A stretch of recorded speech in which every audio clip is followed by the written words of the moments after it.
Musical Talk, the UK's independent musical theatre podcast. And today we start with a song from Lysistrata, the disco vaudeville rock and roll musical. Alone on the street, nobody around. I told my friends to meet me here, not a sound. A bacchanal, a sapphic rite. Oh, Orpheus will get 'em out real fast.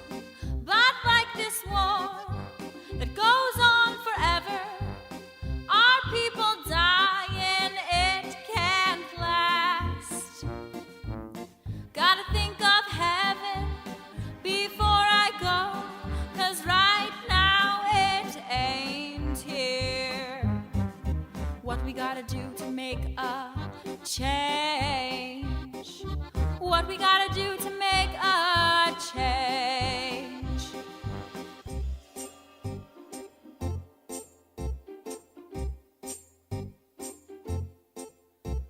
I need all your help to gain some control. My destiny is to stop this war, so grab a hold. Get off the wheel of violence. You don't have to feel the pain. And once you're able to understand this, the heavens' joy upon you will rain. Gotta think of heaven before I go, 'cause right now it ain't here. What we gotta do to make a change? What we gotta do to make a change? What we gotta do to make a change?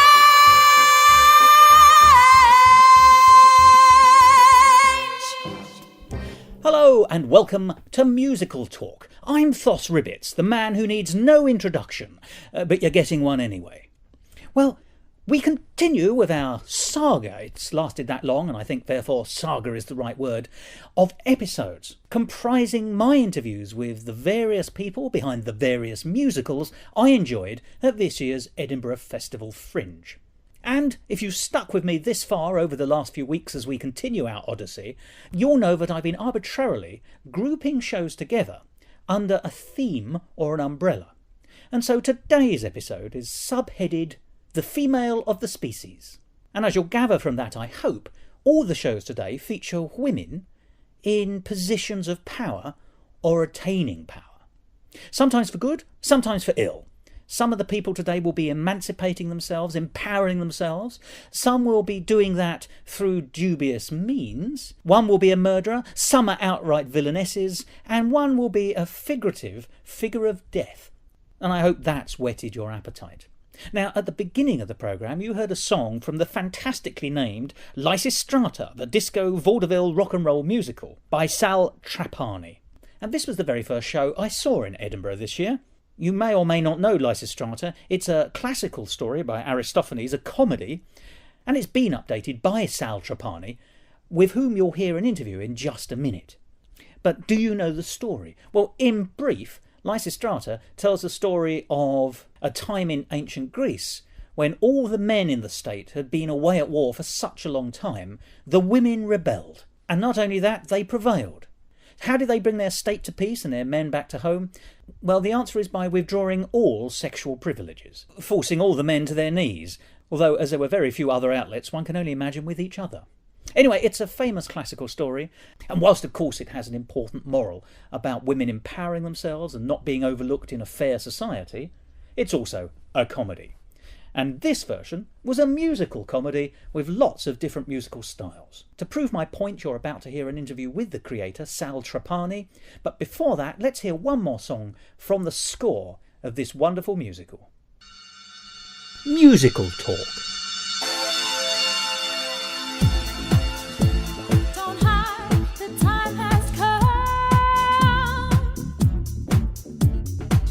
Our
My name is Sal Trapani. I reside in New York City. I teach at Western Connecticut State University, and we're here at the Edinburgh Fringe to perform Lysistrata, the disco vaudeville rock and roll musical, which I adapted from Aristophanes and composed the music and lyrics and directed it.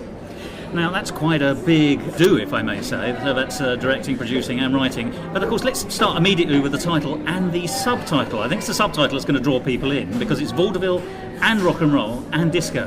And all three were represented. So how did you come up with that particular ragbag, if I may say? Well, it's funny, but when I had auditions for the show, I had asked the performers to prepare auditions based on what they made of the various aspects of the show. And so they came up with all of these incredible ideas.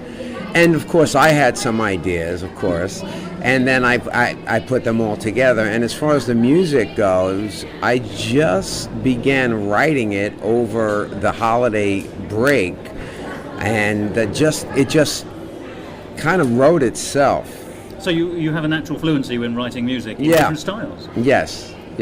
So there's probably more rock than disco and probably more disco than vaudeville. Would that say that represents your particular tastes in music yourself? I would say so. I mean, the vaudeville stuff is represented more by the old men's and old women's choruses. And the tap dancing. Yes, it's a fantastic dance-off, is there not? Yes. So, there's a lot...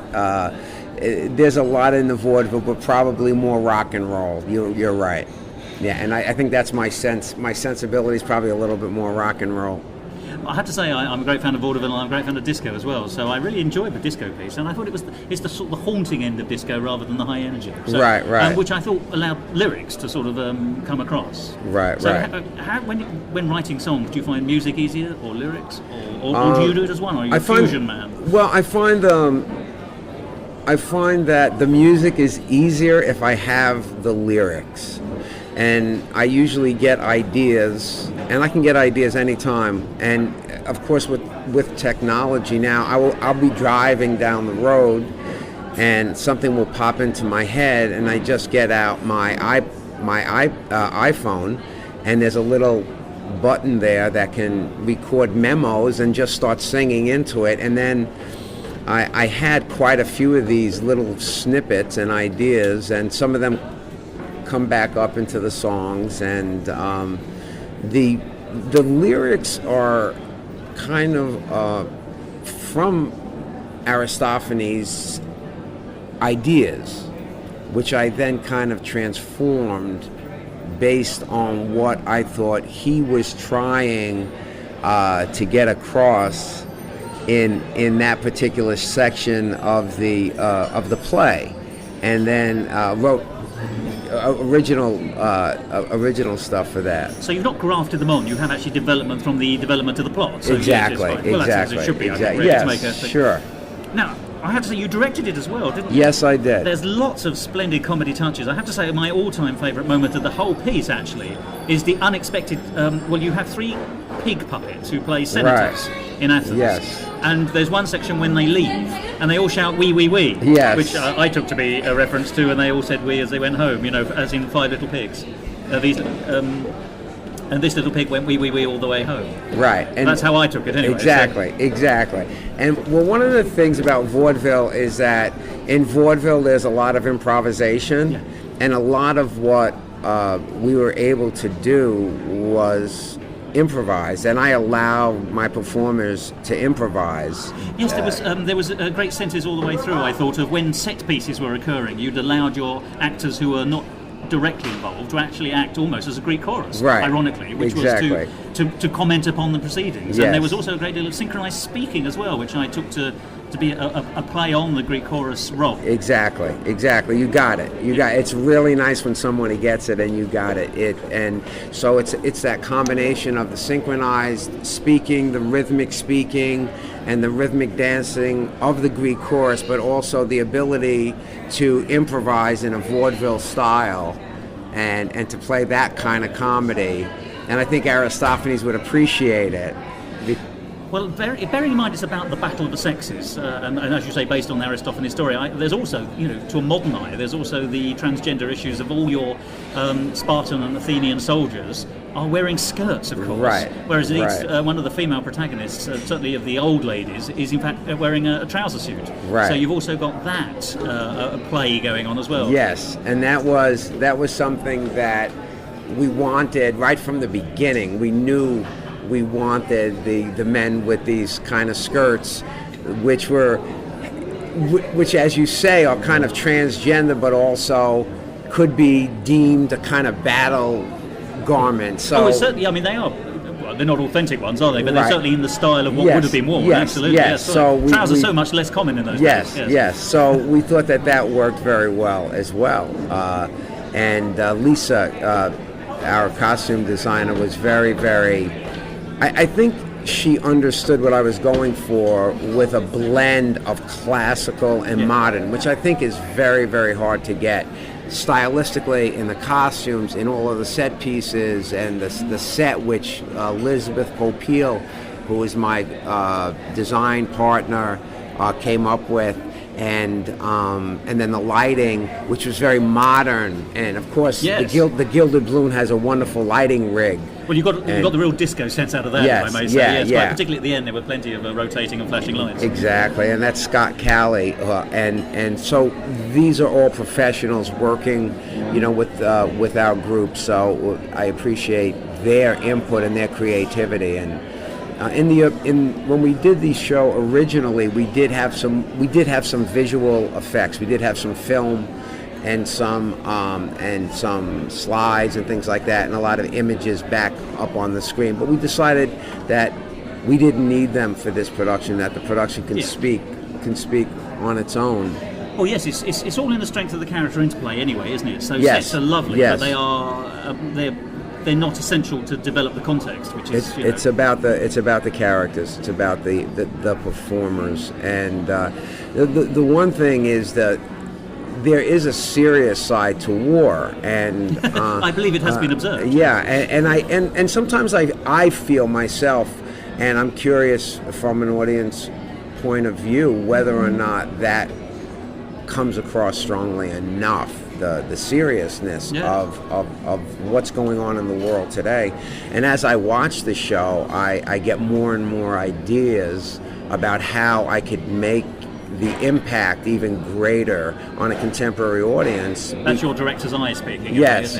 That it never ends. I mean, they'll get notes. They get notes. The performers get notes after every performance, because we're always working on making it better, and we want this show to have a life, even after the Fringe. Which brings us on to websites and other ways of contacting you. Because although you finish in Edinburgh at the time of recording on the next day, which is tomorrow, there are ways of anyone who wasn't able to see it, foolish people, of getting some sense of it, is there not? Yeah, our website is www.wcsu.edu/theater arts. That's the university website. My email is saltrap@gmail.com, and anyone can contact me for CDs or for seeing video clips, and we'll put some more stuff on YouTube. One of the things I'd like to mention is that there's an amazing play at the Traverse Theater called The Events, and it's a play about a tragedy that happened to a choir in Norway.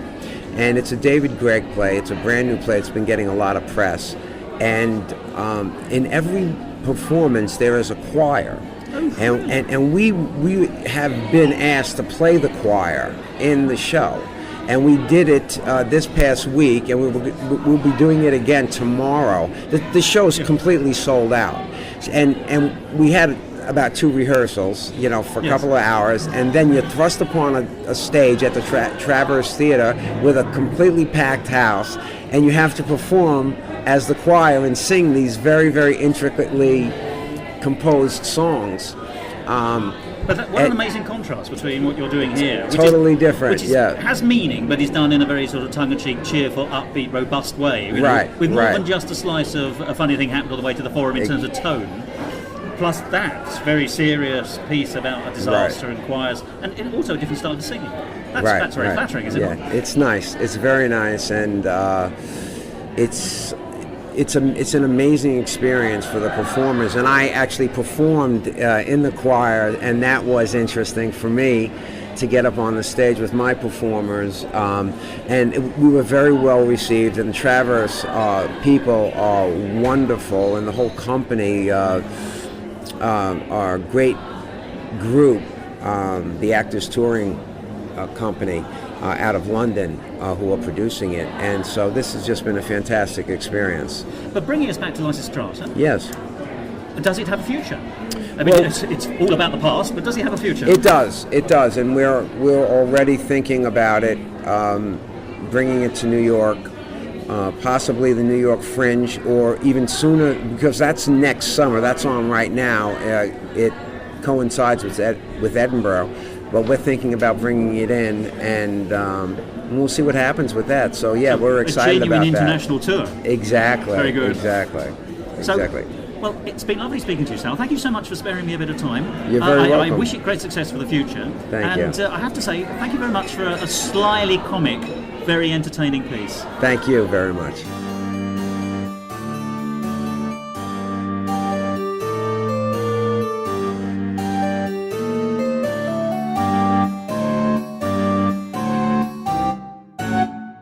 Musical talk. Well, that was Sal Trapani and Lysistrata, and I'm very grateful to him for allowing me to play a couple of songs from that score. And remember, if you want to hear the whole score, you can acquire it from Sal. He's very happy for people to contact him about the show.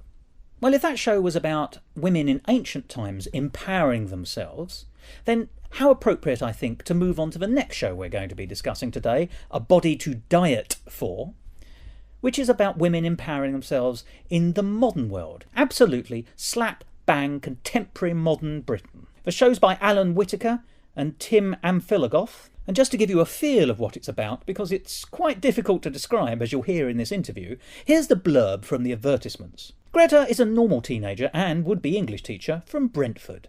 But when she runs away from her abusive stepfather, she begins a journey towards self-discovery through a crazy world where her body is the object of fascination to all, and where fat and thin, male and female, media and politics, appetite and self-image are at war.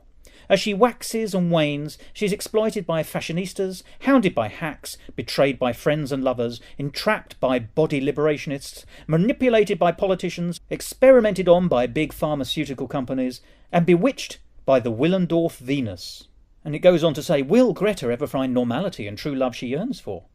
Will obese, surrealist terrorists blow up her wedding? A darkly comic, ultimately uplifting fantasy about our obsession with body image. Well, I don't think I could have described it better myself, and I'm almost certain that no one else can. However, I had the pleasure of talking to two people closely connected with the show, so let's now hear from them as they talk about their involvement with A Body to Diet For.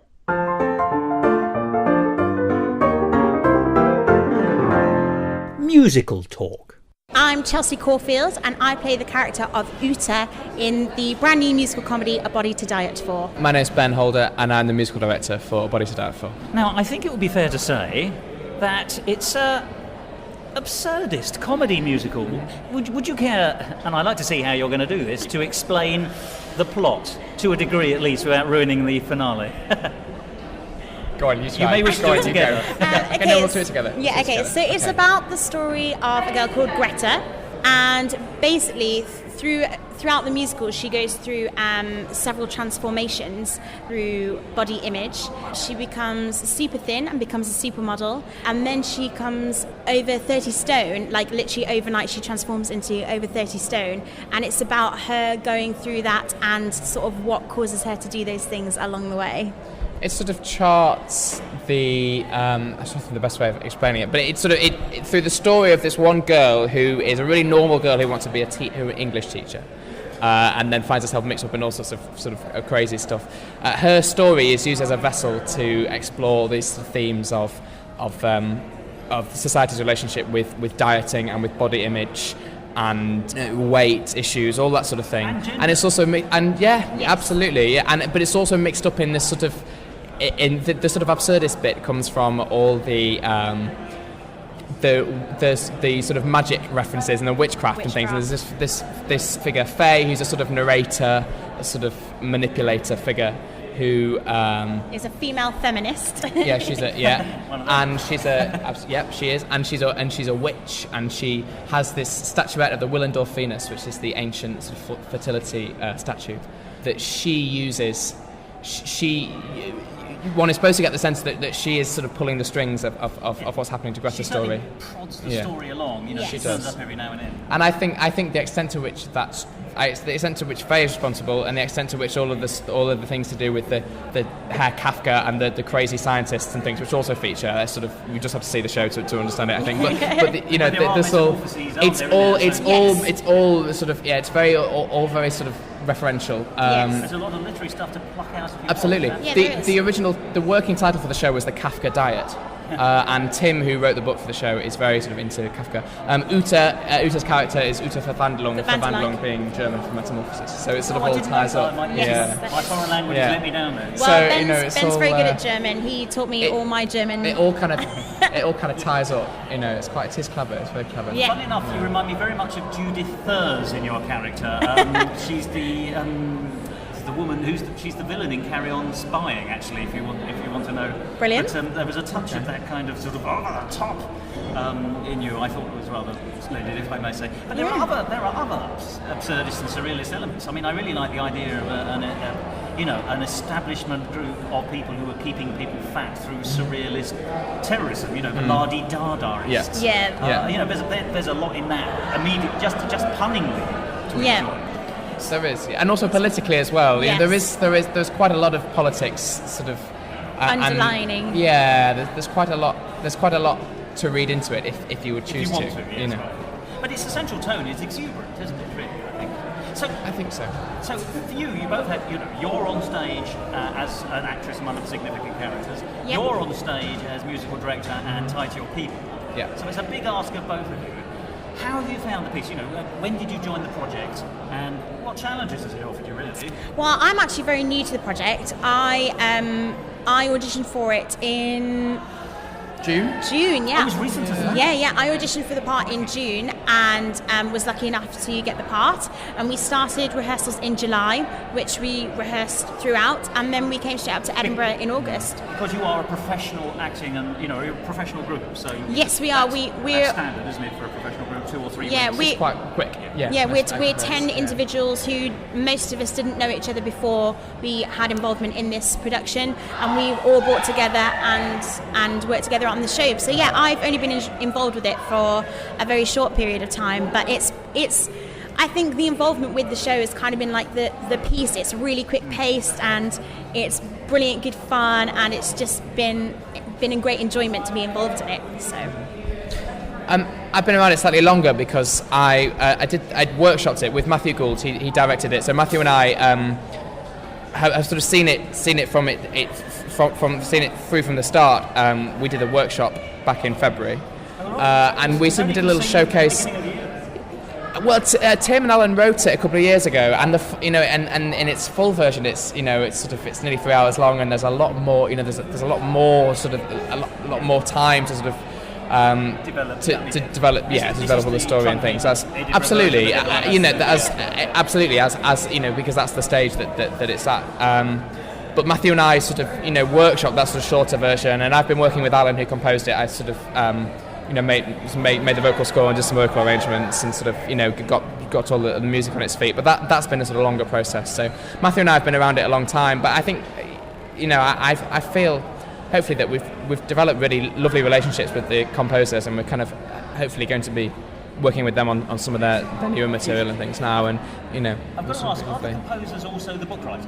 Alan wrote the music, and Tim wrote the book and the lyrics. Book and lyrics. Right. So, The words. And the words. Exactly. All the words. He dealt with the words. And they're very funny. They're lovely chaps. They're quite different characters. They've been.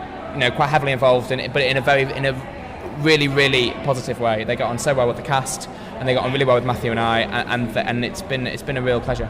I think that's really nice as a cast member as well. So often when you work on new things, you sort of get handed a script and you don't know what the thought process behind it was or the reason for it being written. It's a fait accompli by the time you get to it. Yeah, but it's so lovely. Both Tim and Alan, they've met us after rehearsal. They've come along and watched rehearsals and, given us as actors, pieces of information that maybe they want us to try and focus on more. But then also, on the social side, we've then been able to go out and have a drink with them and really nitpick at their brains to find out why they've written these characters and what their thought process was behind the entire piece. Because you just can't do that with Shakespeare and Coriolanus. No, you can't. No, not quite. No, I think plenty have tried. But I think also it's exciting for them, I hope, because they're both. Alan is a very sort of experienced musician and Tim is an experienced writer, but they've never written a musical before. Have they not? So I think that's that will have hopefully been a really interesting thing for them. So their dynamic is a fresh one as Absolutely. well, at least in this context. Yeah. I've got to ask, forgive me, you've seen it in several of its iterations. Yeah. So how has it changed? That's an interesting question. I think in the very, very full version of the show, I think one gets the sense that there probably is 3 hours worth of story. So I think one of the challenges when getting into absolutely, I think so. Yeah, absolutely. Well, heading that way anyway. Way, yes, absolutely. Yeah. I think I think you notice. I think we've noticed the challenge of shortening everything. I think what's happened. A lot of the songs are a lot shorter, and the story is slightly simplified. I think what we found during the workshop process was was a way to retain as much of the story as we could, whilst not having any superfluous, because there's just not time. There's not time in when it has to be so quick. Well, bearing in mind so much of it's about body image. I mean, I fear to say it, but you were cutting the flab a little bit in order to get into it. Well, I think you do, and that's sure, and just keep the keeping it sort of as coherent as possible, whilst.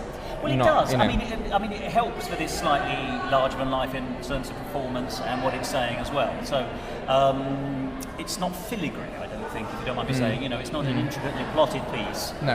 As long as you're keeping with the thrust of it all and enjoying yourself. Yeah. From a point of view of the audience I was just in this evening, they appear to be enjoying themselves a lot, and there were good responses. But what have you been getting? I mean, forgive me.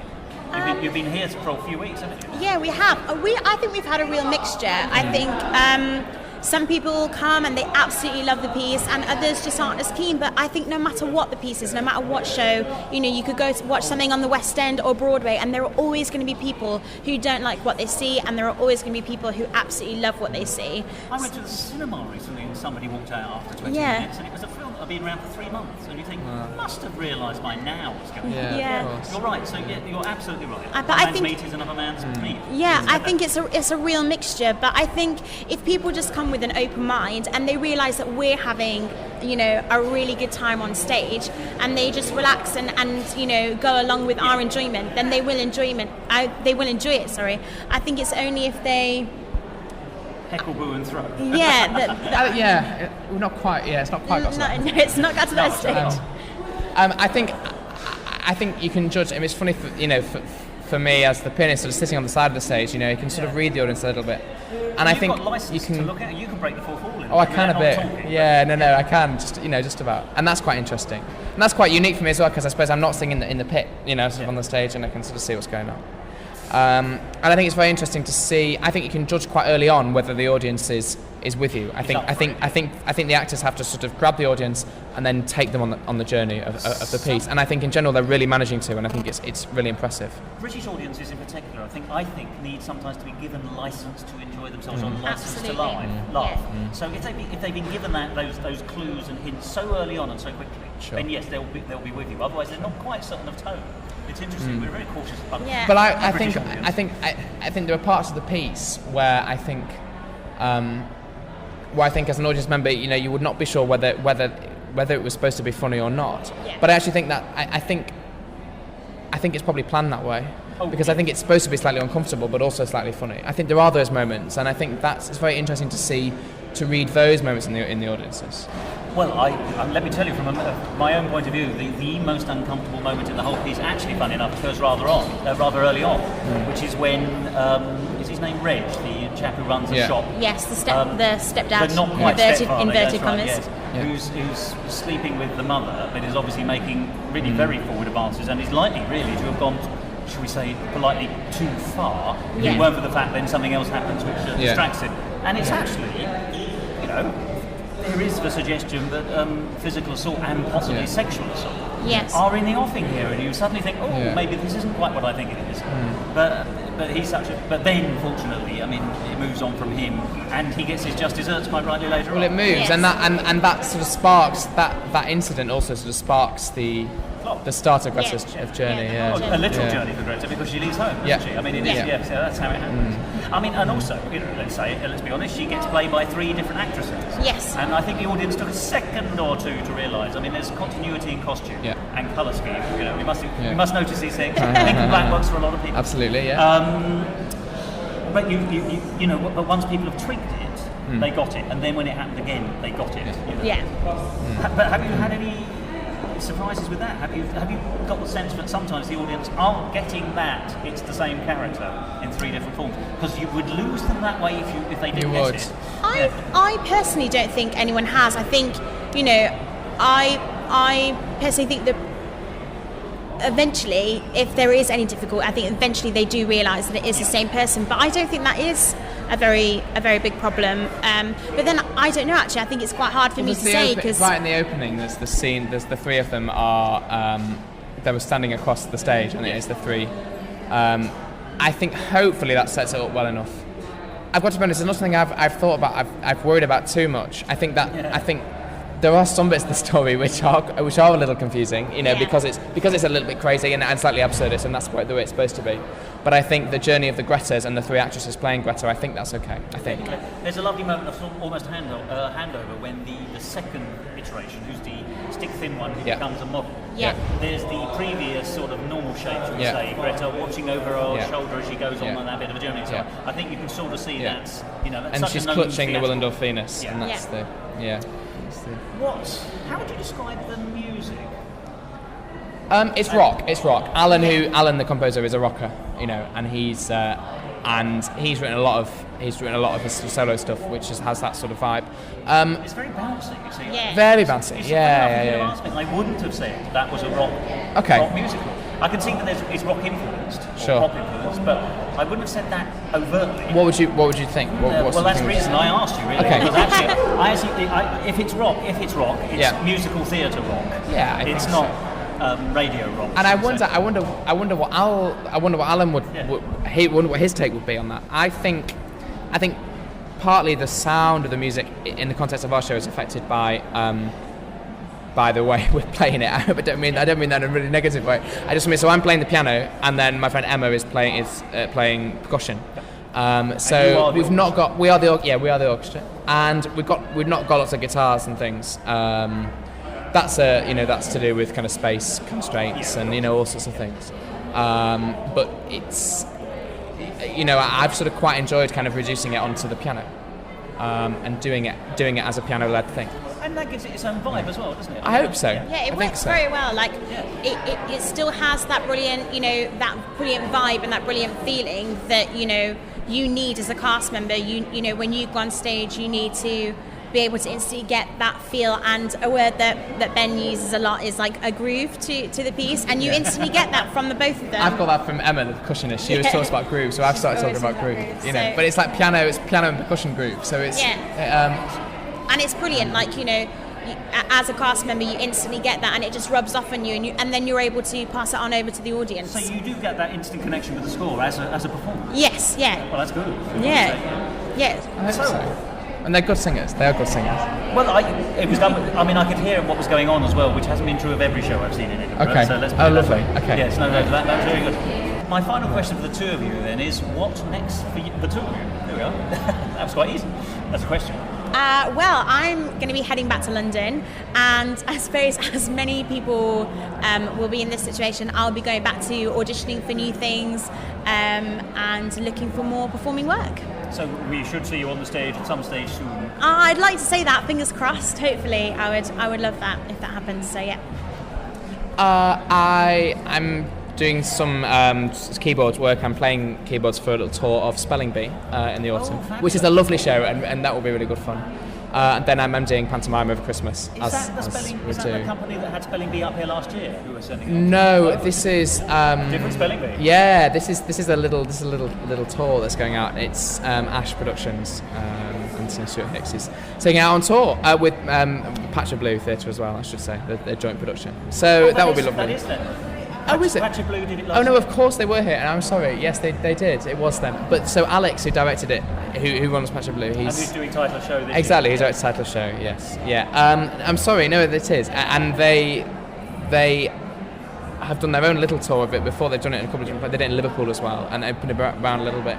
But they're doing that. It's a new version of it, new cast and everything, and they're doing a little tour. They redirected it and everything. Yeah, it's just for 8 weeks or so. They're a jolly good company though. We like that. They're lovely. Yeah, they're lovely. They're so lovely, and I play for the little auditions for them and stuff.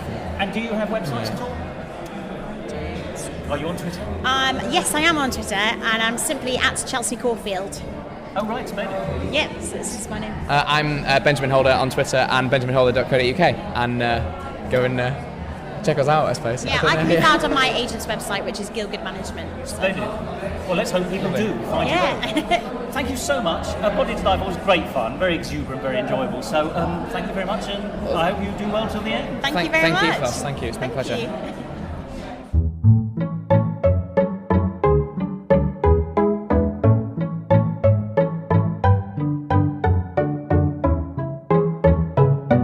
Musical talk. Well, there we are, a body to diet for, and it was lovely to speak to the two of them. And funnily enough, Ben and I had never met before, but there was an immediate connection, and we have this strange sense that we've known each other for years. It's very odd. And then, of course, in the way of things, we kept bumping into each other all over Edinburgh, because he was also involved musically with The Road to Qatar, an off-Broadway American musical, which you could have seen in Edinburgh this year, featuring a friend of Musical Talk, Josh Boyd Rochford. Well, the last two shows we've discussed have all been about women empowering themselves, but in different ways. And indeed, as you heard, one of the movers and shakers of the movement to overcome body fascism, if you like, in A Body to Diet For, was not above using the darker arts. In fact, she actually murders someone, or at least brings about someone's death in a knowing way. So not all squeaky clean. In fact, a bit of a villainess. And that's the link to our next show, which is, in full, John Rawls's A Theory of Justice, the musical, ! It's another one of those shows where the title itself sells it to you, and you want to go and see it just to find out what the hell it's on about. I'd certainly picked up noises about this musical before I got to Edinburgh, and indeed I was tweeting about it beforehand. You can follow me on @musicaltalkthos, should you be interested. And before I went in, I tweeted, I want to come out whistling the jurisprudence. Well, I did. It was a highly accomplished piece, and was essentially a comic romp through all the great political philosophies of history. Now, anyone who's got much of a grasp of history will know that most of those people were men. So what on earth is this musical doing in today's episode? Well, the answer is that, like A Body to Diet For, there was a significant female character who was essentially a villain. Or villainess, depending on whether you want to make it gender specific. Her name is Ayn Rand, a real character from history, and here's how she's described on the A Theory of Justice, the musical website. She is an objectivist Russian libertarian seductress, the chief villain and mistress of Nozick. Robert Nozick, if you like, is the more active male villain, and he's described on the website as a libertarian villain. Gosh, isn't it lucky that all these people are dead? Well, it describes itself as an all-singing, all-dancing romp through 2,500 years of political philosophy. And I was lucky enough to catch up with Ramin Sabi and Tommy Pito, two of the people behind the show, for an informative and thoughtful, how appropriate, chat.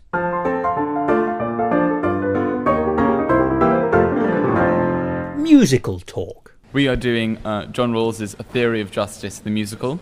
I am Ramin Sabi, the co-writer, producer and technical director. My name's Tommy Pito. I'm another co-writer, and I'm also acting Karl Marx in the show. And another writer that isn't here is Elon Aslan Levy. And Toby Hewlin did our musical direction. and the and arrange orchestration. and orchestration. Splendid. Now, the name of the musical you've just explained, it's quite lengthy, isn't it? Shall we have that again? So that's John Rawls's A Theory of Justice, the musical. Now, first question, which letter of the alphabet are you listed under in the... So we're under T, actually. In the Fringe Guide, we're under T. Yeah. Some places we're under A. Most places decided to drop the John Rawlses from the beginning of the title and just call it A Theory of Justice, the musical. And he is, of course, speech marks, our hero. But come on, give me a quick breakdown of the plot. So John Rawls, a young professor at Harvard In the 70s. in 1971, is trying to reinvigorate the field of political philosophy, looking for the next big idea in this supposedly dead field. And he sees a student he calls Fairness, who inspires him to write a theory of justice. But physicists in the next squad accidentally open a time vortex, which Fairness falls into. He goes in to save her, and so this starts an epic journey where he meets a whole range of political philosophers, from Plato and Socrates, who is a ventriloquist doll, a rap battle between Thomas Hobbes and John Locke, Rousseau, who gives a rock number, and all this he's pursued by the evil libertarian villains, Robert Nozick and Ayn Rand, who do a tango. We also have a utilitarian barbershop quartet. And a cameo with a crazy Karl Marx, who's a homeless man, really. Yes. And then to top it off is Immanuel Kant as a fairy godmother. Stroke drag queen. Yeah, With just a little bit too much relish, I Yeah. thought, provided by your actor. Yeah. So, yes, it's basically a gallop through time, isn't it? To meet some of the big names in philosophy, political philosophy in particular, and a few are throwaways, I noticed. I noticed that Thomas Aquinas and Montesquieu get sort of name-checked but don't bother to turn up. And it's very funny, let's be honest. You could describe it in lots of different levels. It's a romantic comedy, if the relationship between John Rawls and Fairness. It's also got an edge there because Fairness is one of the people in his class. So there's a bit of an edge going on. Of course, it's a chase if you're looking at that point of view, but of course, most of all, it's a comedy. Whilst at the same time being true to the philosophical beliefs of the people on the way who are met. So someone's going to say, and it's going to be me. How did this come to be? The inception of this. Which one of you is the philosopher with the dream? Well, it started with Ramin. He just said it as a joke one day. I don't quite know why. This is something we study. It's like the core text. We're both from Oxford University. We went to study. And what are we both reading, by the way? So we both read politics, philosophy, and economics. Oh, so it is within your stream. Yeah. Yes. So, it's not like we're doing something really bizarre. No, just had to stumble across it today. Yes. So one thing you set to study was a theory of justice, which is this massive, very boring book. And wouldn't it be fun? Oh, Theory of Justice, the musical, lol. And then the rest of us laughed. And then Elon Alzan-Levy, who's one of the other writers, said, "That's a great idea. We have to do it." And then me and Ramin just turned to him and said, "No, Elon. It was a joke. We're not really doing this." But then about a year of nagging later, we eventually started writing. Sometimes ideas are so engaging from the very first that they do. They even when they've been immediately shouted down, they lurk in the back of the mind and then come to full fruition. So when was this then? Come on, when did you actually finally decide to engage with it as a project? So I actually have a precise record of it, which is the 5th of August 2012. Oh, right. When Could you be more specific? actually, I just after lunchtime. It was 12:32 because so this is when I have a recording because I kind of co-wrote a lot of the music. So this is when I first got the main theme tune and realised, oh wait, this could actually work. I actually can see how this would function as a proper musical. So you actually thought the structure was It was when I always kind of. When we were pushing the joke a year before that, I did think, let's do it. It's like time travel. Let's go through all the political philosophers. This is how it would. So actually, the Nozick as the villain was kind of the first thing. One of the first things that happened. The utilitarian barbershop quartet was a very early idea as well. I mean, we'll talk about some of the conceits that you use to illustrate, but there's a lot to like in this. But then yes, it was only when I sat down and actually properly tried to get some music on paper that I realised, oh wait, this is how that's how the first scene would work. So if you can make the first scene work, that's the trigger for the whole thing. You've set your framework up. And so then it was like a month later we started actually writing it, getting things on paper. Now, when you're gathering your philosophers to pay homage to in whatever way, how did you, as a creative team, work out which ones were in, who's in and who's out in the world of political philosophy? So I think we thought about the ones who were important for what John Rawls had to say. So John Rawls gave a series of lectures which are posthumously published called, I think, the lectures on the history of Western political philosophy. Or something to that effect. He's dead. John Rawls, yes. All good political philosophers are. It's a bit of extreme of him to go to that extent. We read, or I say we, Elon read through the whole thing and said, okay, here are the really important guys for John Rawls, which is why some of the medieval philosophers like Thomas Aquinas and Montesquieu sort of dropped out. I mean, it was also a case of picking out, the most famous ones, the ones that people would recognise. Yeah, name recognition. So John Rawls claims he didn't get very much from Karl Marx, but we just thought he has to be in there because he's so important, even if only for a short scene. Also, it brings you into the 20th century, which, of course, in a time travel story set initially in the 20th century, you do have to make your way back somehow. So, yes, also, forgive me, he's a funny character. Yes, you may wish to agree with me, as you're currently dressed in your Karl Marx costume. I am, with a torn suit and a wine-stained shirt. Oh, it is wine. It is wine, yes. I wasn't very sure when it was given to me. Also, I like the fact that you actually have a beard in real life. Yes. And of course, you then wear a fake beard over it. Well, so I'm the only character in the show who gets to showcase any beards. I have 3, one as Plato, a different one as Marx, and then my own beard as a chorus member. Yes, this beard has yet to develop in its own right. Yeah. So you pick the ones you want, but even then you haven't just, because it could still be deathly dull, if you actually then got into this position, a long conversation with any of these characters. You've decided, therefore, to jazz them up a bit. In fairly broad brushed. Yes. I think it would be fair to say. So we start with Plato and his ventriloquist doll Socrates in front of an extremely camp sort of Greek chorus of in literal terms. Yes. So when did you decide on the ventriloquist aspect? Or why? It might be a better question. That's it's a criticism of of all Plato's texts. Yeah. So so we only have a few books about Socrates. The main ones being Plato's books, and he writes them as dialogues between Socrates and other people that he's arguing with. And one of the lines of thought on these books is that Socrates didn't really say those things. It's just Plato putting his ideas into Socrates' mouth as a way of him being able to say, it's not really me saying these things, it's him, don't arrest me. Attributed to, yes.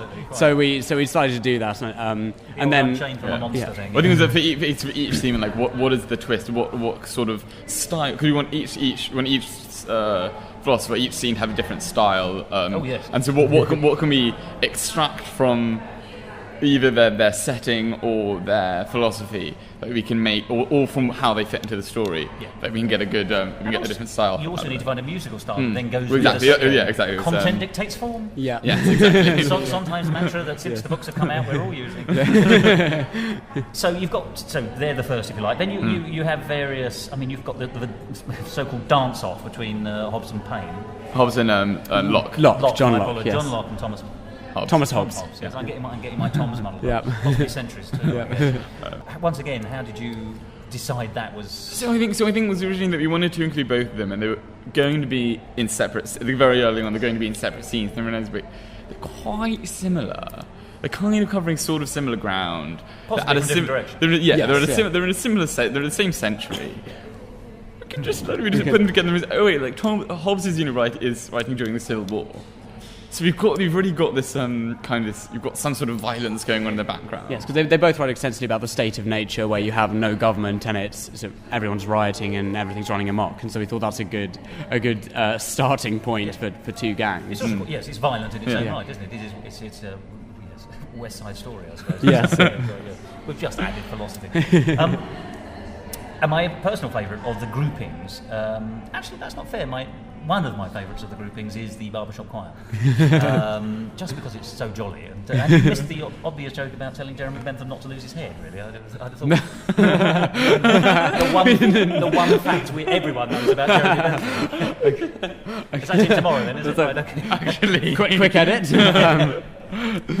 But they do turn up in their splendid blazers and boats, and of course they sing about the maximising human happiness as well. And then here's something I've got to ask you about the narrative structure, is that your hero, as he dashes through time, spends quite a lot of his time refuting some of the greats. I mean, he's quite arrogant as Ripley. He comes and he listens to them all and then tells them why they're wrong. And in fairness, the character Fairness then, in fairness, picks him up on about not being negative and being positive. But he does spend quite a lot of time dissing the greats. So I think it was supposed to be... Is that a fair challenge? Or? It is something that it definitely happens throughout the play, and I think it's supposed to be part of his own development. So in his actual books, as opposed to just the characters' books, he does talk about how he thinks people spend too much time just criticising these old philosophers and not actually making the best of it as they can. He says a lot of these people have got very good ideas, and we just focus in on a couple of the crazy bits and say, look at them, they're mad. And so we have him doing that throughout. And then he meets Kant, and at the very end he says, actually, you know what, guys, you do have some good ideas. And so we have that scene at the end where he goes through each philosopher and sings a verse of their song saying, here's what I like. He redeems himself and also therefore them through the finale, in a sense. I appreciate that. So he's bringing all of Western political thought together in his book, and But this that's is the fairly conclusion. arrogant in its own right. Yes, I mean that's...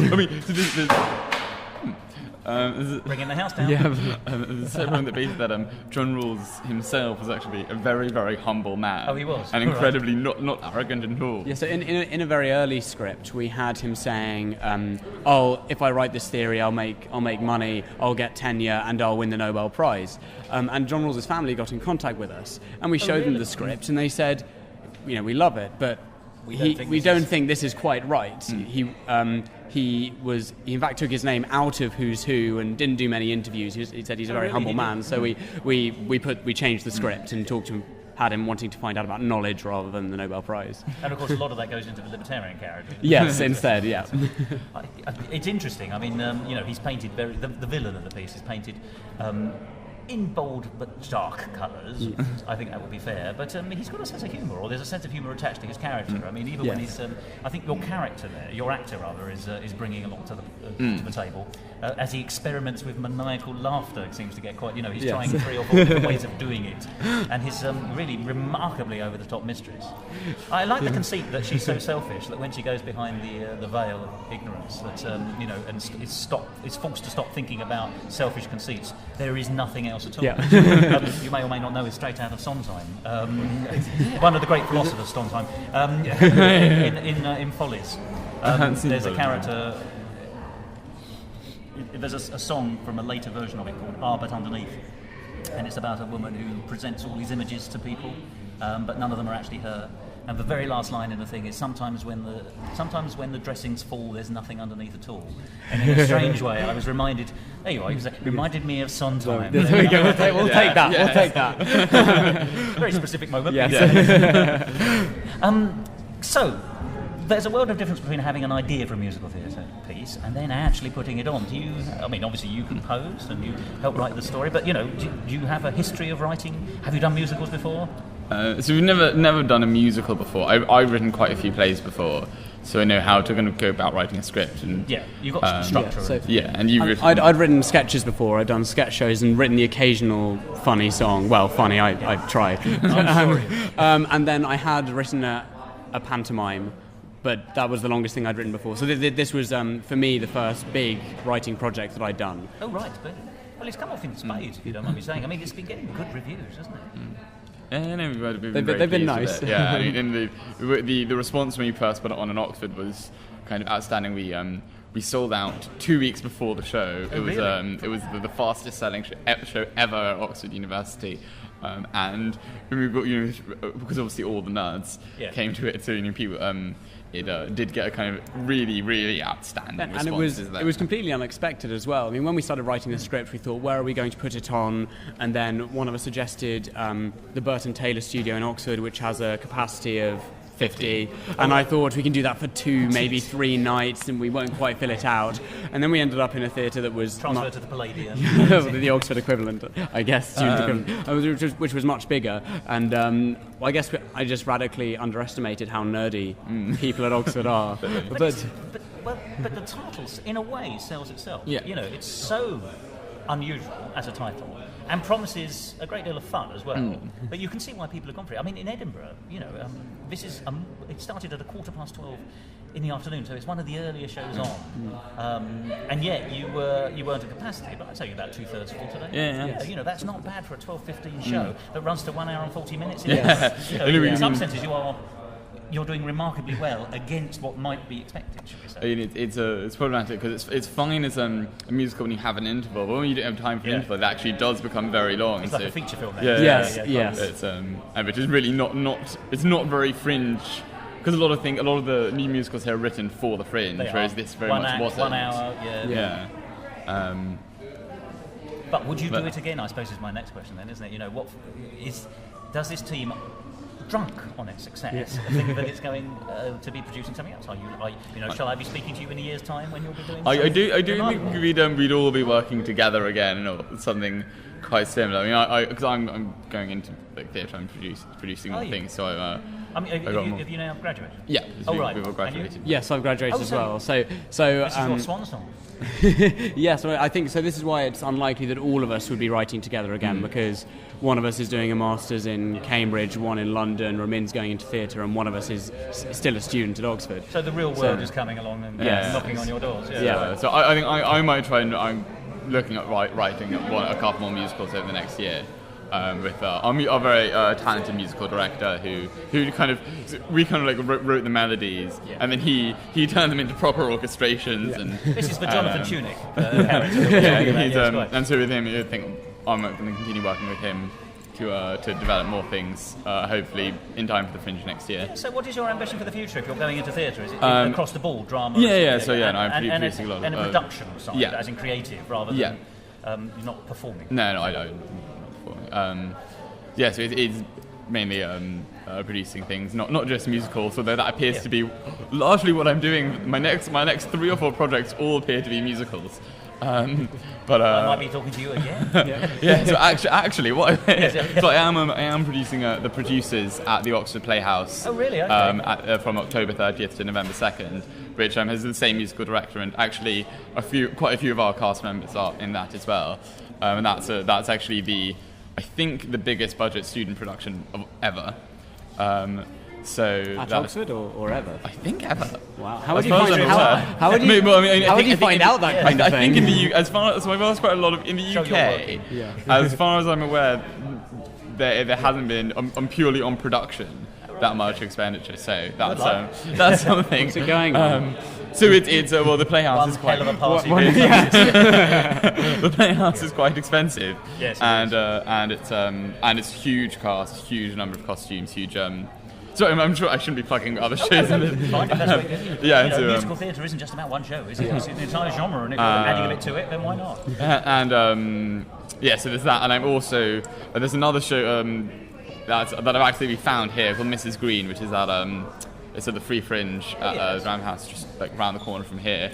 That was a fantastic show, and they basically didn't have a producer, so we're going to talk to them, and I'm in discussions about doing a London transfer of that kind of early next year. Really? So that's kind of more. A successful producer will hold you. Being a successful producer will hold you in very good stead because there aren't enough of them out there. Apparently, I've discovered this. So let's talk back again about this, the philosophy of justice. Theory. The theory of justice. I'm so sorry, I'm getting carried away. There are ways that people can hear it, aren't there? Because there's a recording and a DVD. Yeah, so you can go to our website, www.atojtm.com. Or atodgtum, as we like to call it. Which, in case anyone's saying, what the hell are those letters, that is the acronym for the show. A Theory of Justice, the musical. And so where you can buy the soundtrack and watch the film online. Or you can buy the DVD. You can take it home in your hot little hand. That's actually the DVD of the Oxford production, which is a bit longer, but it's a very well made product. And we're hopefully looking to do the show again in London in December. Oh right, it might come down to town.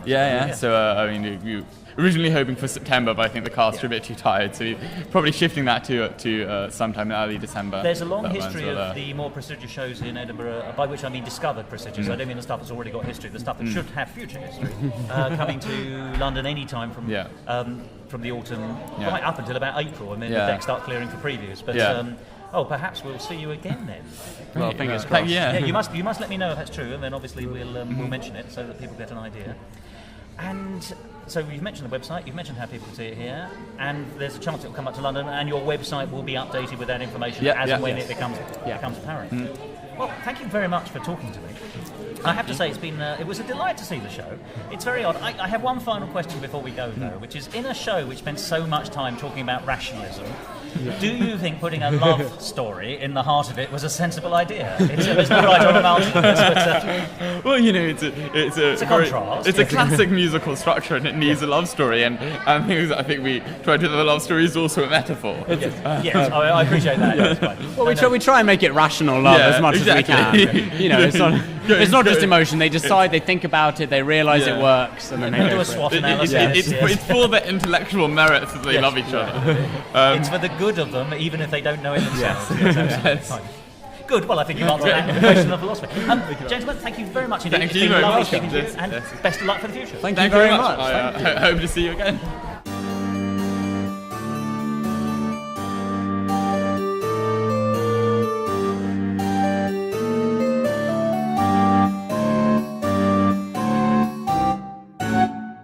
Musical talk.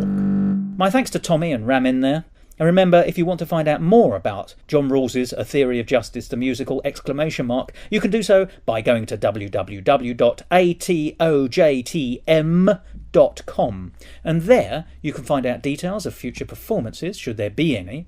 And the website currently promises some, but you can also buy the soundtrack and indeed a video version of the Oxford University production.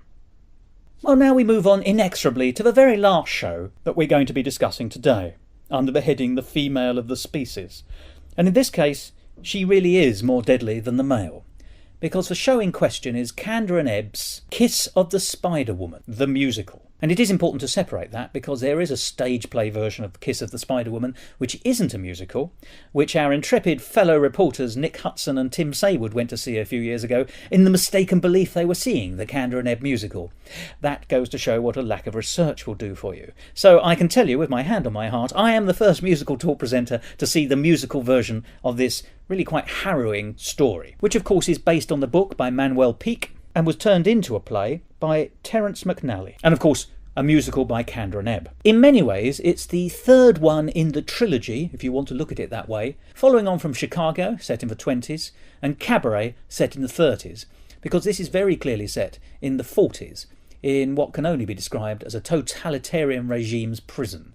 I think we're expected to believe it's a southern American state, and therefore a fascist one, and therefore follows on from that exploration of lawlessness that Kander and Ebb have occasionally worked through in their successful pieces. It also shares a framing device with those other two musicals. As you know, Chicago tells really a very bleak, cynical story through vaudeville, and in a way that can be distancing to the story, at least to its emotional heart.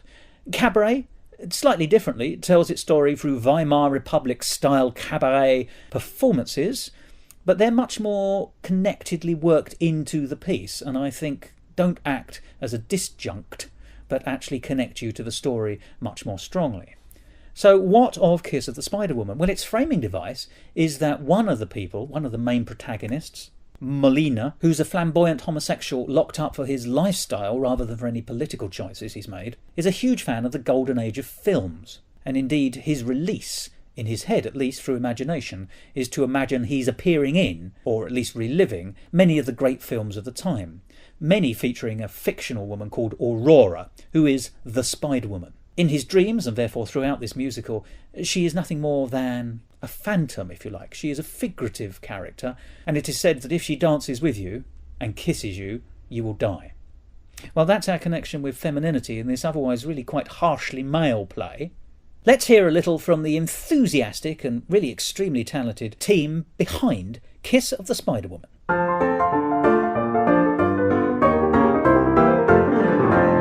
Musical talk. My name is Thomas Chesover. I play Valentine in Kiss of the Spider-Woman. I'm Ben Whistle and I'm playing Melina as well in Kiss of the Spider-Woman. Hi, I'm Shafiq Shah Jahan. I'm directing the musical. Hi, I'm Hannah Shields. I choreographed the show. Hi, I'm Jack Oliver Eyre and I'm playing the Warden in Kiss of the Spider-Woman. Hi, I'm Josefina Garcia. I'm the producer for the show. Now, I've just seen Kiss of the Spider Woman with you all in. You're getting towards the end of your run of time, I think, here in Edinburgh, and you had that look of a well-honed machine, if I may say. Everything you may hear... Oh, there was a laughter, but but it looked smooth and perfect. How are you now responding to the characters you're playing, or observing if you're on the other side of the stage, as it were? Now that you're so far in, you're comfortable with them, or are you still finding new things to do, I suppose? I think it's... We've been rehearsing this for quite a long time, like several weeks before we came up as well. So we got kind of to know the characters, and like some of them have quite difficult emotional problems, some of them have kind of very strange things, strange ways they have to act throughout the musical. And so it was nice to get to know them through the rehearsal, and then I think now that we've come here and been here for a few weeks up in Edinburgh, I think it's... Usually we're kind of quite comfortable with it, because that kind of helps to kind of really... be that kind of comfortable with the character when you're up here, to give that kind of like that fluid feel. But I also think that occasionally you do things that's like different from normal. You do things that are a little bit odd, a little bit extraordinary, and that kind of like that does tend to surprise you. I think it always helps to try something new and exciting. I was slightly personally worried that I might get to a point where I go on autopilot with a character, where I become too comfortable in a way. But actually, the emotions that our characters feel are so intense, and they're in such a kind of horrible environment that there is no way that you can kind of do it in an autopilot way. It has to be ferocious. It has to be very high tensile in a way. I've enjoyed it every night. And your role, if I may say, is much more villainous. Thank sinister, you. So Well, you do it beautifully. thank you very much. It often comes a question of actually maintaining that balance, as it were, between something that's more cartoonish a villain and more of a more subtle, menacing villain, and just trying to play around with that, trying to make sure that it stays believable while at the same time staying intense. Oh, I got intense. Thank you very much. Thank you. I mean, there were moments of it being quite... Well, it's a wrought piece, isn't it? It's not a light piece. People think of Kander and Ebb as being a bright, happy piece, but so much. Really? Well, yes, I know on the face of it, and yet you have Cabaret and you have Chicago, which is murder, and this, of course, which is about. Well, in a way, it's the third of the set. I mean, if you look at Chicago as being about lawlessness, and you see Cabaret as about political lawlessness, this is the success of political lawlessness because it's in a fascist state. Forgive me, as choreographer and director in particular, bearing in mind this is done through the typical Kander and Ebb framing device of, in this case, movies rather than a cabaret or a vaudeville. That's quite a difficult thing to do, isn't it? The sinisterness, the wrought nature of the emotions, the relationships developing, all through this kind of strange fantasy window of movies, both in terms of dance and in terms of direction. I'd just be genuinely interested in how you think that. How did you do it? I think it was most difficult, especially with a low budget, to portray like the extreme contrast between Molina's visions and his dreams and his fantasies, and then the real harshness of the prison cell, and physically and through the dance, that was very difficult to portray. It's a very tough show. Yeah, it's definitely very tough. I think the dance in particular adds light to a lot of the darkness, particularly big jazz numbers such as Where You Are, Her Name is Aurora, kind of do add the fun and kind of the musical element that a lot of people actually come for and search for who are interested in musical theatre. I think things like Over the Wall 2, though, however, and some of the numbers which incorporate physical theatre are much more dark and therefore incorporate kind of both sides of the musical and kind of mesh, so it's not too kind of black and white. There are shades of grey. Yeah, exactly. That. And talking about the shades of grey, like even the brightest of dance numbers, like Give Me Love, there's something wrong with them, and that's why Kander and Ebb are amazing. Like those big dance numbers, that there's some sort of weirdness and some sort of eccentricism with his characters, like daydreams, and that's why the musical is perfect. I mean, there's a great physicality in the piece for every one of you. I mean, several of you on stage nearly all the time. There's dance numbers, it's dark, there's pain, and there's talk about physicality all the way through. There's torture, there is pain. People spend most of their time moaning and groaning either on or off the stage, and yet there is, forgive me, raunch. And that's a difficult balance as well. There's a certain amount of flesh gyrating I couldn't help observe. But that's deliberate, isn't it? There's contrast. So how do you make the contrast work with what it's working rather than against what it's supposed to be doing?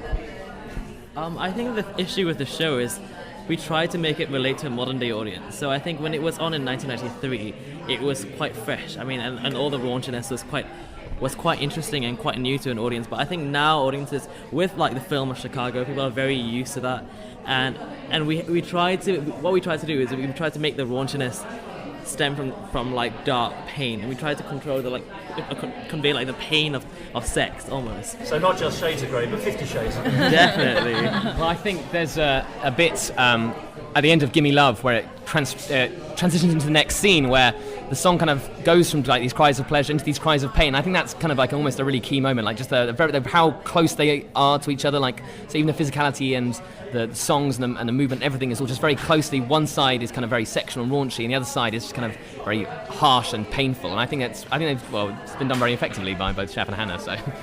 And the cast. Yeah, the cast, definitely. I think it's the desire as well, and kind of different lines of desire and kind of branching out as well. Because this character, like, he's gay and he's been suppressed his whole life, and like clearly he's felt intense emotional and physical pain and this intense desire to emancipate himself and emancipate his sexuality, and that channels through his desire to be physically emancipated from the prison and then to be sexually emancipated with Valentine. And I think the set adds to that, the very confined space, not only within choreography and kind of dance numbers which have to be confined to a space, but the prison cell itself kind of physically defines the boundaries, not only on stage but yeah, emotionally as we were well. actually quite surprised at how much smaller the stage was from our rehearsal space. I wasn't quite used to the beginning, got quite a shock when suddenly Will fell on my feet in the opening scene. Like, what am I going to do now? I'm meant to step in his face? And they were doing the dress rehearsal. I turned around, nearly fell over him. Sparky, stepping on his face might be a character. Might very well be in character. Exactly. We did tell him, if you do have to step on his face, do it in character, just hop over him. I mean, forgive me, I'm going to talk now about the relationships and the characters themselves. You play the governor of this prison, which is in a fascist state, where, you know, the disaffected of society are put in different ways, terrorists or people who are deemed to be unlike his dislike of the unlike his fascism. So, but you have a piece where you have to talk about your own compassion. Now, obviously it's ironic and sarcastic, but is it possible how do you find within you as a person what it takes to be as lacking in compassion as that? Oh, it's rather easy for me, I'd say. I'm just a method. No, I'm very much a method person, and as far as I'm concerned, I make myself as dark and twisted inside as him. How many times I've thought of killing Tom in horrible ways in my head these past few weeks? Oh, I can't really count. No actor can say more, as far as I'm concerned. Now, the relationship between the two men is the linchpin of the whole piece in many ways. But you come at it from totally different polarities. You know, you're a revolutionary, and so much of old Marxist revolutionary politics doesn't much take into sexual no, not at all. differences, shall we say. And of course Molina is a gay man, and a relatively out gay man, let's face it. And he has found dignity in his circumstance in a strange way. He's not, you know, you're still fighting. You've won your fight at one level by giving in. Yes. You know, and those are very different political positions and emotional positions to come from, in which for the two characters to then find a place. Now, obviously, it's in the text, it's in the narrative, but how do you interpret that and bring it to? I mean, I've seen it on stage, but you know, what was the journey for you to find their journey? Well, personally, when Valentin goes into the prison, he's already torn. He's torn between his revolutionary ideals, and he's torn between that and his girlfriend Marta, and so he's already angry just for having these two big influences, and he also has the pure anger towards the warden, towards the people who've imprisoned him, who he's striving to eradicate from the world, and it makes him furious. And then suddenly he has this man Molina, who he would like to just ignore. He would like to pretend that he's not there, and Molina does not give him a chance. And it comes to a point where Molina actually becomes a third influence in his life. He comes to respect the way that Molina has dealt with prison life. He comes to almost appreciate his visions and his dreams and his fantasies to the extent that that Valentin starts to enjoy them as well. And by the end of it, Valentin has to make the tough choice of which influence he finds most important. And well, he chooses probably the most tragic one.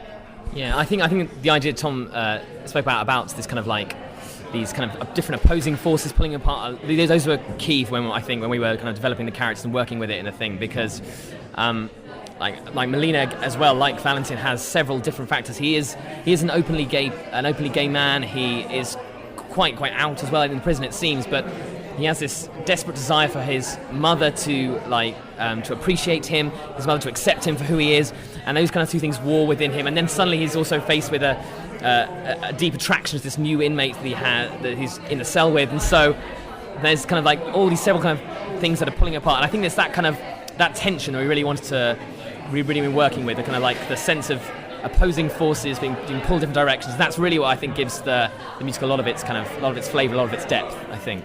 Well, there are polarities all the way through, Yeah. even down to the fact that your character doesn't stop talking and your character is very silent. Yeah. And your character has to talk to save his life, and your character has to not talk to save Yeah. his life. And if you are finding a middle road between those two characters that's going to be successful, then clearly something's going to go horribly wrong. Hence, Spider-Woman. Exactly. Yes. this thing that Molina has created in his mind, one of his movies, that kind of the aspect he's most kind of sums up the things he's really scared of, but also things he's really attracted to. Another polarity there with the Spider-Woman, like she's between Valentin and Molina, but she's also like the two sides of Molina's own mind, like his deep kind of desire of sexual things, but also his fear of death and of being accepted and things like that. So it's quite loads of polarities going on. And Josephina, you're the producer. Yes. So, how did you come to the decision to put on Kiss of the Spider-Woman? Well, you see, that decision wasn't actually mine. That was Shafiq's decision. I came to the process a bit later than that, so... We started with this project since like March in 2012. It was like a rainy... long gestation period. Yeah, it was a rainy Tuesday evening. I sat down at my YouTube channel watching Vanessa Williams sing the song. That's a perfectly normal evening in many Of course. Fell in love with the show. I've been working it. We put it on a workshop in this October. Yeah. And then we brought it to the Fringe, and it's just been a really long... I've worked with Hannah Shields. She's like my little sister now, or my big sister. And we collaborate really well together, so it's just been a really long process, and it's a nice way to tie up everything. And are you a group? I mean, who are you? We are from UCL University in London, so we are just a student group from there. We all study completely separate things. We're aged 19 to 25, and we're just in a musical theatre society at uni, and we just get together and audition and do shows and have a really great time. So you're up Holborn way? Yeah, up on Gower Street. So you decided that this was the show for you, but lifting it off, did you always envisage it coming to Edinburgh in 2013? No, not at all. Not at all. Oh, no, I bid for the show first, got rejected, then bid for the show again, got accepted, did the show as a workshop, and then bid for the show for Edinburgh, and got the show here. And it just shows because I love the show. It's really personal to me. It's very special. I think it's so underrated. It is, and the music is just one of the it's a beautiful album, beautiful soundtrack. So why not? And we managed to bring it here, which is a big deal for us. It's the first time our university's come to Edinburgh, the Musical Theatre Society from our university. Oh, this is your premiere? This is our premiere. This is our first time ever, so it's our... Oh, good. Yeah, so we're hoping to make it a tradition and come every year, but this was kind of the birth of it. Groundbreaking. Yeah. And not make too much of a loss. Oh. But creatively, if you don't mind me saying, you've made lots of positive... it's a brilliant positive show, which you've done brilliantly and positively. So were you about to say something as well? Oh, no, I was just about to say what she was about to say. Oh, well, you were right to have done so. So, you're coming to the end of your run here. Is it going to go on any further for you as a group, or is this the end of the line and then start again for next time? I think the show itself, this is probably the end of the line for the show. I don't think we can really do it again next year at uni because we've already done it. Yeah. But as a group, I mean, we've got other shows coming up next year at university. Hopefully we're going to come up to Edinburgh again. I'm graduating, but all these lovely people are staying at uni, so they're all going to be involved in future projects. Yeah. We'll do a cheeky plug. We are directing and choreographing The Wild Party, like Hughes's The Wild Party. At the Two wild parties, isn't it? At the Bloomsbury Theatre in December, so that's our next project. So first week of December. And where? The Bloomsbury Theatre in London. Jollywood in London? Yeah. Oh, well, do let me know. Yeah. We'd like to talk to you again. But what next for you all then individually? I mean, you're going to carry on acting, I assume. We'll start here. Well, I'm president of the Musical Theatre Society for next year, so I'll be overseeing we do 2 Bloomsbury shows and 2 in a smaller theatre called the Garage Theatre. So I'll probably perform if I'm lucky enough to get into one of them, and then I'm also assistant directing Hair, which will be in the Bloomsbury Theatre in our second term. I'll be doing lots for musical theatre next year. So I'll certainly see you up here next year then. Potentially, hopefully, yeah. If we can bring another show up, then I would love to be here. Yeah, and I'm hopefully next year I'm going to really try and concentrate on putting more of a I run an improvised musical group at UCL. We put on improvised musicals, and so we've been doing it for a few years, but I really want to really get that going to a better extent next year. I think I want to kind of put a lot more effort into that. So I may be in a few other shows, but I'm kind of going to try and concentrate on my improvised musical instead, which I think will be a lot of fun. Oh yeah, my degree maybe as well. Let's probably do that. Oh yeah, I do that as well. Anyone can do. Yeah, it's fine. That's all right. I've told you what we're going to do next. So. Wild Party will be the next step, and just putting on. Well, if a committee allows, we might be putting on a production of Threepenny Opera next year in an alternate venue. Oh, splendid. So And I'll be directing that, hopefully. Kurt Weiling. Yes, Splendid. one of my I look forward favourites. to that. That's you've got a taste for fascism, if you don't mind. Oh, thank you. Well, I just like egoism run amok. It's one of my favourite themes. I mean, one thing we're going to do, because we won't have as much money next year as before, but we're going to try and make like a... Yeah, exactly. It's going to try and make like a shoestring style. So like by beggars for beggars. Make it like have no budget for costume, like throwing scraps of material together to create like a tuxedo out of pieces of Velcro. So hopefully we can find something creative out of a lack of funding. Well, beggars operas can't be too. Yes, exactly. I've graduated this year, so I will be joining the big bad world of the city and working. But are you going to be keeping a finger in performance and production? I wish I could say yes, but I don't know if I'll have time. If I have time, I'll be joining whichever amateur dramatic society will have me, and be singing, and I'll be watching all these guys and supporting them in whatever I can. But I'm not sure. Well, thank you very much. I thought Kiss the Spider-Woman was a fantastic show. I like what you did with it. You got across the emotional journeys for everyone. And forgive me, I would call you a 4-star show. Have you had stars? We're very happy. We've had 1 5-star. Have you really? Well done. Scots gay, so that was fun. But thank you very much. No, thank you. Thank you. Our Thanks pleasure. for coming. Thank you.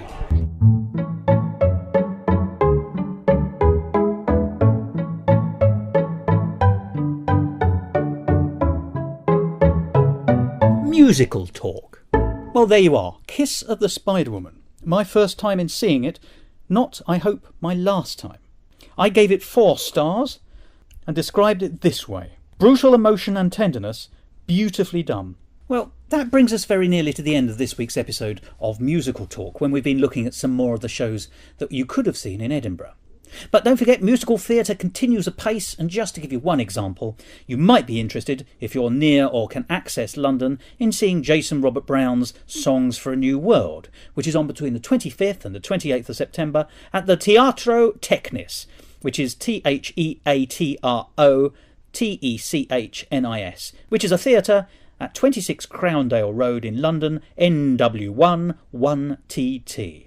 And it was produced by the people who put on Tick Tick Boom last year. That's Completely Productions. Well, tune in again next week for another episode of Musical Talk presented by me about the Musical Fringe. But next week it's laughs all the way, because we're going to be looking at 2 shows, including the incredible Snakes! The Musical, one of the great shows from Edinburgh 2013, and one of those shows which is definitely going to be going places. I gave that 5 stars, so I do hope you'll enjoy a fabulous in-depth discussion all about that next week. It's a funny discussion in its own right about a hilarious musical theatre spoof, which works perfectly as musical theatre in its own right. There we are, that's something for next week. But until then, it must be time for me to say goodbye. Well, there we have it. Time seems to be up. Goodbye.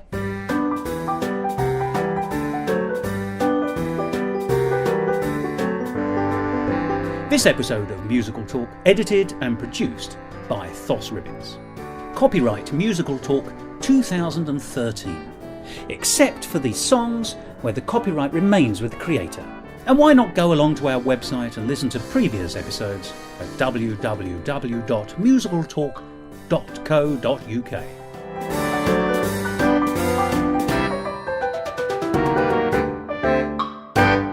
I'm sure you've all been interviewed 1,000 times, but this is it's done as live, except for the outtakes, obviously.